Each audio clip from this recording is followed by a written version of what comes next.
Lietuvā un Igaunijā šobrīd pastāv obligātais militārais dienests. Arī Latvijā ir bijušas diskusijas par tā atjaunošanu. Savulaik par obligātā militārā dienesta atcelšanu iestājās Latvijas studentu apvienība, taču pilnībā tas beidza pastāvēt tikai 2007. gadā. Ar ko studenti tolaik bija neapmierināti un kāpēc notika cīņa pret obligātā militārā dienesta sistēmu? Bija nepieciešama tomēr armijā radikāla uzlabojuma. Un tie studenti, kas izgāja armiju, tomēr neguva pilnvērtīgu apmācību, kā tas būtu Latvijas armijai, bet tomēr daudz saņēma no padomju armijas mantojumu. Doma bija pievērst uzmanību vispār armijas sistēmai kā tādai un armijas statusam tanī brīdī. Lai cīnītos par obligātā militārā dienesta atcelšanu, 1996. gadā studenti rīkoja vērienīgu piketu. Tas bija pirmkārt pirmais lielākais vispār studentu pikets kopš neatkarības atgūšanas. Bija plānots sākotnēji uzrunāt deputātus, kuri dodas uz plenārsēdi, un pēc tam gājiens līdz brīvības piemineklim. Obligātajam kara dienestam nē! 21. gadsimtā mums jāieiet nevis ar karaspēku, bet ar garaspēku. Par to, vai Latvijā vajadzētu atjaunot obligāto militāro dienestu, viedokļi ir dažādi. Aizsardzības ministrija uzskata, ka Latvijā tas nav nepieciešams un ir citas prioritātes – profesionālā dienesta palielināšana, rezerves karavīru, kā arī zemesargu apmācība. Citāds viedoklis ir organizācijas Tēvijas sargi pārstāvim Jānim Silam. Es teiktu tā, ka visi parasti uztraucās par šo vārdu obligāts, un mēs varam arī nelietot vārdu obligātais dienests.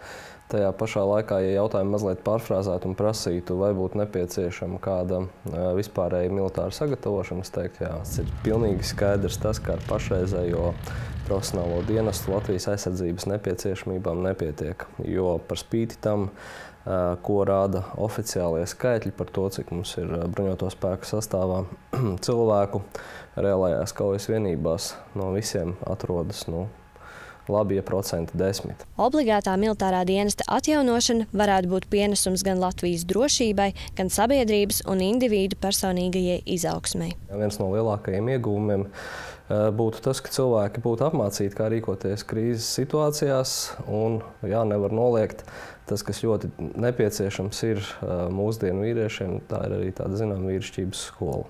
Faktori, kas arī mūsdienu sabiedrībā izraisa nepatiku pret obligāto dienestu, ir vairāki. Ikdienas darbos, izglītībā, sadzīvē mēs bieži vien šādu kategoriju vienkārši pat neiedomājamies, ka mums kā individam arī ir pienākums pret šo kopību, ko sauc par valsti. Bet kāda šodien ir studentu attieksme pret Latvijas drošību? Ar jautājumu, vai Latvijā vajadzētu atjaunot obligāto militāro dienestu, vērsāmies pie jauniešiem, kurus šāds dienests varētu skart visvairāk. Es domāju, ka nevajag, ka militārais dienests nav pilnīgi visiem. Un ir arī cilvēki, kas nonāk obligātā militārajā dienestā pēc kāda konkrēta laika joprojām nebūs derīgi kaut kādam tālākam militāram darbībām. Savā ziņā jā. Vismaz lielākā daļa tad spētu sev aizstāvēt. Cilvēkiem dažādi sapņi, viņus tiem tiecās, tu vienkārši iesauc armijā, tu vienkārši nezinu, bez mazliet dzīve apstājas, tu nevari darīt to, ko tu vēlies. Es domāju, ka mammas vēl grib redzēt savus dēlus blakām. Tas ir tikai viens no iemesliem. Es domāju, ka nē, jo pagaidām mums neviens neuzbruk, un plānots arī, man liekas, nav kāds uzbruks. Redzot to, ka mūsu lielākam vairākumam čaļu nav reāls mugurkauls, kas nevar pieņemt sakarīgs lēmums, tad es domāju, ka dažiem kadriem tas būtu vajadzīgi. Cilvēks nav pieteicies ne augstskolai, ne kaut kur strādā, tātad viņš valstī neko nedara būtībā.